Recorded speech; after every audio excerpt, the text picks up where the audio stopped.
Brian Griffin. The lovable, sarcastic, and sometimes insufferable talking dog from Family Guy.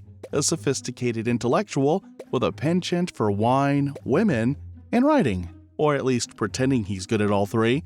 But how many of you knew that all of his problems, his drinking, his ego, his inability to finish a single novel, stem from one tragic event? Mom, do something! Mom! Mom, help! Mom! Yep, it turns out Brian was abandoned by his mother. This is just one of the tragic misfortunes that has shaped the life of this talking white Labrador, who has stuck around with the Griffins ever since he was picked up as a stray by none other than Peter. When I found you, you were nothing but a stray. You swore you would never speak of that. Just why would you invite a random homeless guy in if he sprays your car with dirty water? I have no idea, but that's exactly what Peter thought was best for this situation, and the rest is history. You hungry? Because, my wife makes this beefaroni casserole out of this world. Brian started life on a farm, born into a litter of 5 puppies, but his childhood was about as stable as Peter Griffin's cholesterol levels. Shortly after birth, Brian was separated from his mother, which, surprise, surprise, left some deep scars. You can just tell how well he's handling it by his ultra-chill response whenever anyone brings it up. Well, it's her loss, right? Yeah, I turned out great, huh? Am I right? Right? Yeah! Yeah, you bet your ass I'm right. And that's where we come to our next problem with Brian, his drinking issues, because that's honestly all he seems to be doing throughout the show, and his psychologist is quick to point it out as well. Brian, have you been drinking? No. Brian's way of using liquor as a coping mechanism is as self-destructive as Peter getting a job at the brewery. Despite repeatedly being a voice of reason and the most sensible person or dog in the family, he just can't realize that he has some problems to deal with himself, and sometimes they get way out of hand, especially when his other problems tend to get mixed in with them. Problems related to women. I think you've had about enough. Well, I think you're wrong, you increasingly attractive-looking woman. You're really pretty. Anyways, most of Brian's insecurities and aversion to drowning himself in hedonistic pleasures probably arise from the countless traumas the guy probably had to pass through. I'm not just talking about the 100 or so times the guy had a brush with death. I'm talking about times when he finally found out what happened to his mother. We love Biscuit so much, we wanted to keep her with us always. So we had her stuffed. Mom! Yeah. Try and live a normal life after coming across a stuffed corpse of your mother. Ain't nobody walking away without any problems after that. Brian's dad wasn't really present in the picture as well. His name was Coco, and Brian does not give a damn when he finds out what happened to him. I thought your father's name was Coco and he was hit by a milk truck. All right, our goal here is to gain a command of the English language. Says a lot about what kind of dad he must have been. Shortly after leaving the farm, Brian joined college, but we all know Brian isn't really known for his commitments. And just when he had one semester left to graduate, he dropped out and hit the streets, possibly as a result of yet another one of his benders, where he hits rock bottom while drinking himself to death. I was only one course shy of graduating, and I just cracked under the pressure. Before finding his way to the Griffins, Brian had so many career switches, you'd think he was the dog version of Forrest Gump. One of those jobs was actually being part of the Peace Corps because, of course, he's going to be part of the hippie stuff to stroke his ego. Anyways, that's probably where his cocaine addiction started because, like he says, he found dope heaven. I joined the Peace Corps, and a day later I was 2 continents away. Really? Yep. But 6,000 miles and all the dope I could smoke still couldn't separate me from my problems. And this was good dope. I mean, it was growing everywhere. His career woes never ended, even though he became part of the Griffin family because there was always something that would rope this quote-unquote cultured dog into all sorts of jobs, like the time where Peter and Brian found themselves put into the witness protection program after Chris witnesses a robbery and Peter blows his cover in the stupidest way possible. Hi, excuse me, you guys? I'm here to pick up my son, Chris Griffin. He's here to finger the guy who held up that convenience store. Maybe you've seen him. His name is Chris Griffin. Bored out of their minds, Brian and Peter discover the perfect job in the South, which is being a sheriff because an unlimited supply of booze and pie for an alcoholic is all that he needs to sign up for anything, even if it means dealing with the hillbillies and other strange creatures you find in the South. Well, there's nothing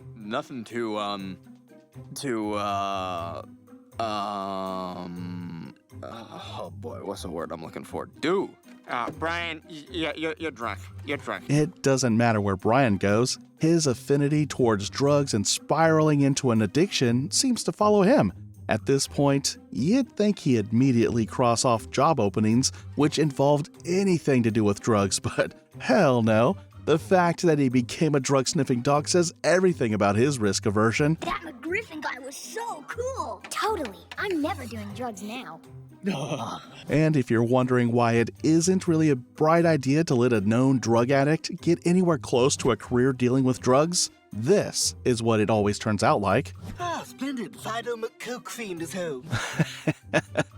He's also been quite a man, or should I say, a dog of action, because he's been on a tour of Iraq, although fighting in a war is the last thing you'd expect from Brian. His stint in the army did not fare well for a pacifist like Brian. Well, actually, yeah, your last little back and forth there with Stewie, that whole queer thing, that was actually pretty funny. Oh, God! Once they realize being stuck in a place full of people wanting to blow themselves up next to you isn't exactly the place they'd want to be in, they realize they have to find a way to get sent back to the States, and out of everything they could do, they do this. Here, you shoot me and I'll shoot you. I don't think this is gonna work. Of course it'll work. Ready? 1, 2, 3. Oh, damn it! Oh, my God, that hurts! Well, it seems to have worked for everyone after World War II, so why should I be the one to judge?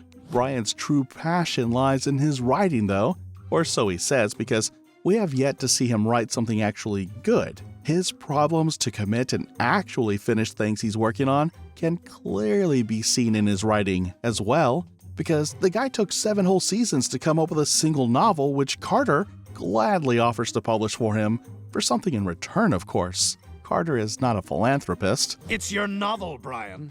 Faster than the speed of love. Ready to ship out tomorrow. All you have to do is publicly come out against pot. Brian agrees to do it because you'd be stupid enough to refuse such an offer, minus the last part. Plus, I can get you a night in bed with Oprah. Okay, just the sticker then. Yeah, definitely don't want any of that.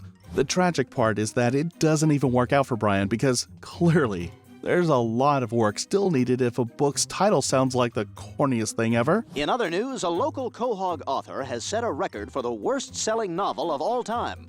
Brian Griffin's Faster Than the Speed of Love has astonishingly not sold a single copy. But maybe there's really a silver lining to everything, as Brian does indeed win an award for his novel, which didn't even sell a copy. It's no big deal. It's just, you remember the book I wrote, Faster Than the Speed of Love?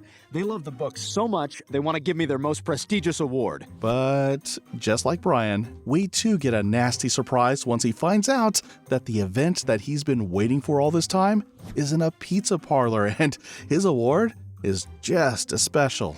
Here's your award. I made it all by myself. Thanks. However, his literary career isn't all black and white like his fur, because Brian does have a best-selling novel which goes by the name Wish It, Want It, Do It.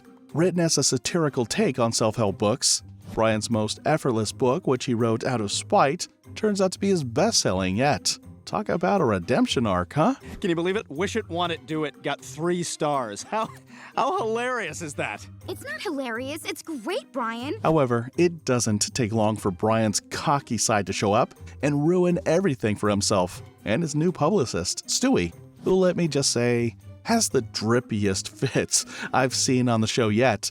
Brian's success gets to his head and he goes completely off the hook. Oh, look at this. Your book is number 3 on Amazon. Number 3? Who's number 1? Oh, it's that new biography on Michael Jackson. Oh, come on, another one? And just like all of his endeavors, Brian's ego comes back to bite him in the ass as he manages to make himself look like an absolute clown on television. His antics destroy any fame that he had and further reinforces his insecurities and self-confidence issues about his writing in general. Look, just tell me what you want me to say. Ben, he's urinating. Brian's age in human years is about 10, which puts him somewhere around 60 years in dog years, just the perfect age to start having a midlife crisis, which is exactly what happens in the episode Brian, Portrait of a Dog. The plot revolves around the Griffins suffering in a terrible heat wave, until Peter finds out about a dog show where the winner gets a cash prize. Check this out, you guys. The Rhode Island Dog Show Championship is in Quagmire this year. First prize is $500. But when Brian finds out that participating in a dog show means you have to follow commands and be subservient, his egotistical side comes into action, unable to degrade himself to be Peter's servant, and he bombs at the show. Come on, Brian, we had a deal. Yeah, well, the deal's off. Me and the little shred of dignity I have left will be waiting in the car. This pisses Peter off, and he accuses Brian of being selfish, which he sort of is, but Brian is willing to die on this hill where he wants to be considered an equal member of the family, not just a pet. You know, Brian, maybe I had you pegged wrong. Maybe you really don't care about this family. Peter, if you cared about me, you'd never ask me to do something so degrading. Brian soon goes through an episode where he starts having a midlife crisis equivalent of whatever a dog has, after he gets caught by a cop for being outside without an owner and getting into an argument with Peter. He decides to storm out of the house. How dare I? How dare I? Where do you think you're going? Out. Hey, you're not going anywhere without your leash. I don't need your damn leash, and I don't need you. I'm going for a walk. But life on the streets doesn't really seem to change his prospects. In fact, he finds himself in a worse position than before, and that adds another layer of trauma to this already traumatized dog. Can you, spare some change? Why? So you can go buy yourself another bottle of booze? Why are you trying to make something of your life? Like this dog. He eventually gets sent to the impound, where he gets sentenced to be put down by lethal injection, but the way he's talking, it already looks like he's dead inside. I may have been born with my eyes closed, but now I see the world for what it is. I'm a second-class citizen, Lois. He's eventually saved by Peter, who has already decided that the best way to win at a trial is not with words, but with the help of some presidents. But the law is the law, and it cannot be circumvented by pretty words. I'll give you each $20. Deal, he can go. Despite his selfishness and his ability to be insufferable at times because of his smug and obnoxious attitude, Brian doesn't really have many enemies. In fact, he's well liked by most of the people around him, except Quagmire, his neighbor.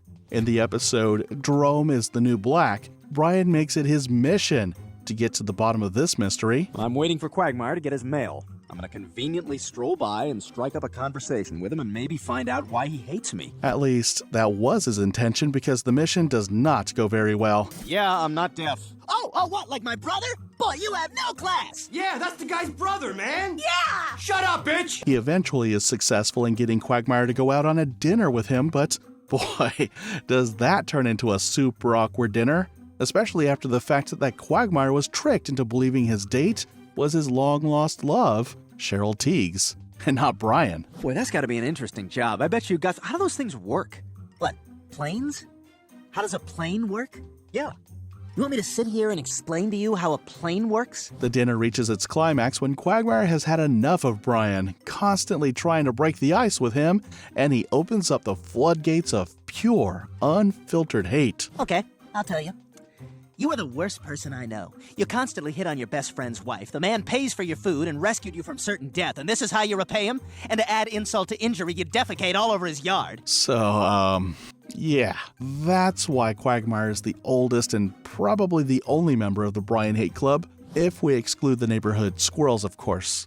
Despite being one of the most in-your-face social activists you can find in Quahog, Brian is a massive racist, something that he claims he gets from his dad Coco. But I'm not sure if that's a really elaborate excuse or an actual reason, but at least that's what he reveals in the episode, Don't Make Me Over. Oh, God, please forgive me. I get that from my father. He's from a different generation. In another episode, when Stewie asks a rhetorical question, Brian is quick to reply with a witty reply, which is enough to have him canceled literally everywhere. I mean, what kind of a man would I be if I ran off now?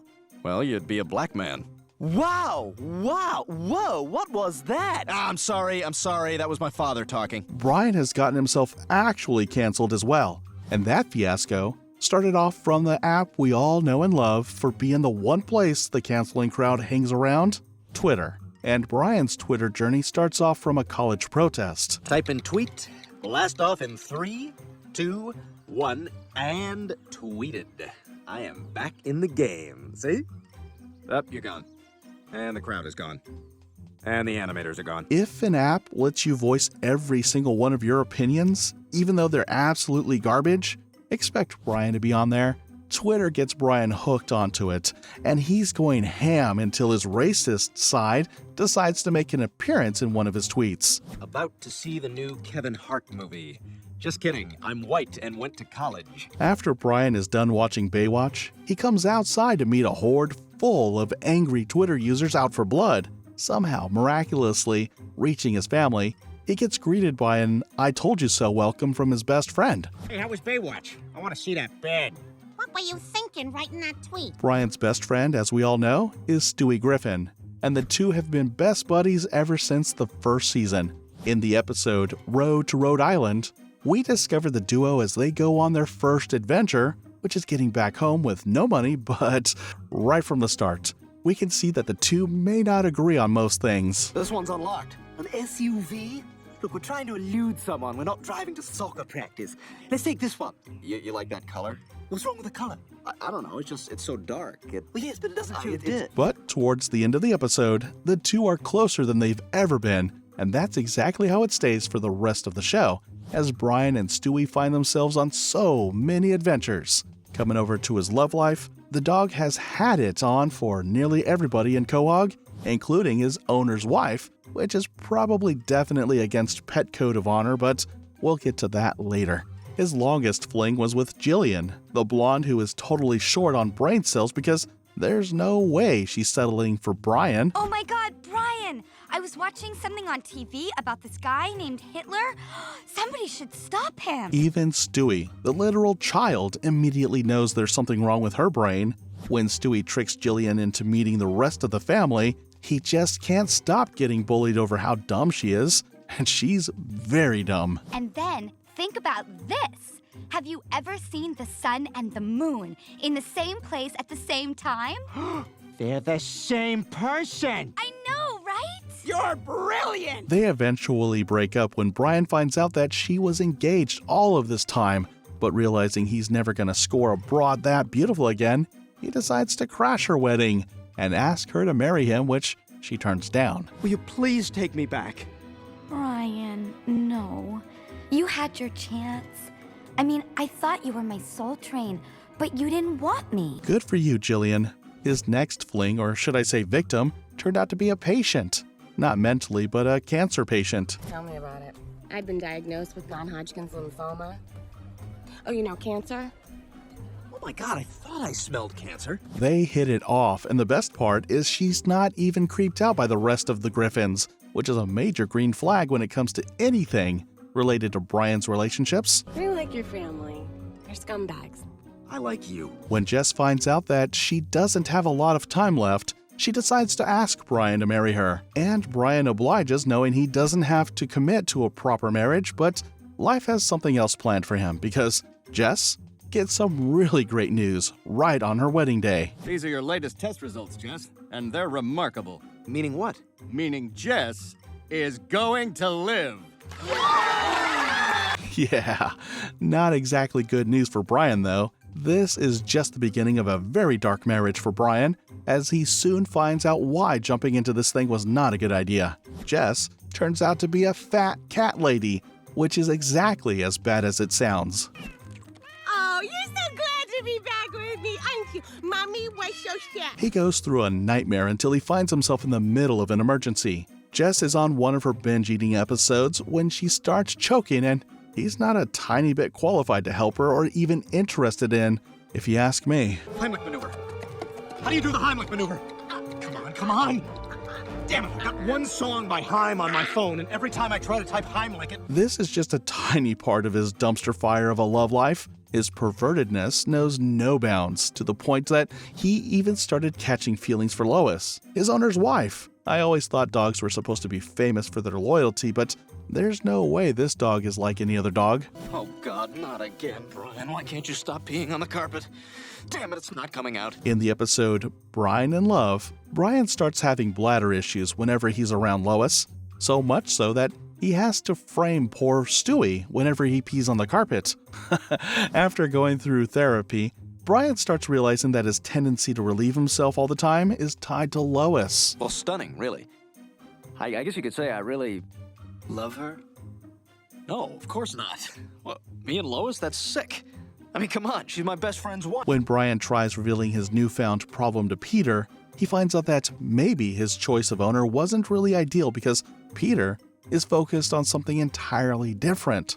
He, thinks I'm in love. Oh my God! You can talk! Never mind. When it all gets too much for Brian to handle, he decides to end his suffering and confess his feelings to Lois, who saw this coming from a mile away, and she friend zones, or like owner zones him in the nicest way possible. Sometimes we should cherish what we already have, like a very special friendship. Let's say like the one you and I share that someone like me wouldn't change for anything in the world. Brian's affections aren't really limited to humans, though. In the episode Boy Meets Girl, Brian has his heart set on a show dog, but before coming across the pooch of his dreams, he has a depressive episode where he tries ending it all in the sweetest way possible. Well, Brian, if you're stuck being a single loser, you might as well just embrace it. Oh, yeah. At the vet's, Brian comes across Ellie, a female show dog who clicks with him almost instantly, and they even end up exchanging their numbers, although I doubt their phone numbers. You want to continue this sometime? Let me give you my number. It's on the back of here. It's this. Got it. He ends up going out on a date with Ellie, which goes perfectly right until he leans in for a kiss. Turns out, Ellie isn't ready to take things up a notch because of a certain arrangement, which is super brutal if you're Brian. But my owners made an arrangement with the organizers of the next dog show. They paid a lot of money to schedule me to breed with whichever male dog wins the competition. Ellie is already contracted to breed with a winter show dog, and Brian isn't ready to lose her just that easily. So he decides to compete and win her over, which he actually does. But when he finds out how his relationship is supposed to be complete, he nopes the hell out. This is it? It's happening right here? Right now? Uh-huh. Over the years, Brian has had many, and I mean way too many close encounters with death. At this point, I suspect he's more cat than dog because clearly, this dog has more than 9 lives. Like in the episode Brian the Closer, where Brian and Peter get into a lighthearted competition over who gets ownership of a piece of rope. Precious. Once a precious rope. Brian underestimated Peter's ability to get obsessed with things because what he does next almost sends Brian to the grave. Come on, Brian, you better let go! I told her this is mine. You're never gonna get it. Latching onto a moving car is never a good idea, but when Peter is the one driving it, you're looking at certain death, which is exactly what happens with Brian, but he's lucky enough to make it out alive with just a tiny injury and a free facial reconstruction. But in the episode Life of Brian, the show ultimately decided to kill off the character in order to create controversy. In this episode, Brian and Stewie are out playing in the middle of the street, even though they have a whole ass backyard just wide open. God, look at this day, huh? You know, usually I'd be sitting inside writing, you'd be working on one of your machines. But in a totally convenient manner, a random car driver decides to drive like an idiot in the middle of a suburb and runs over Brian, making sure all of his organs turn into a pita bread. Brian, look out!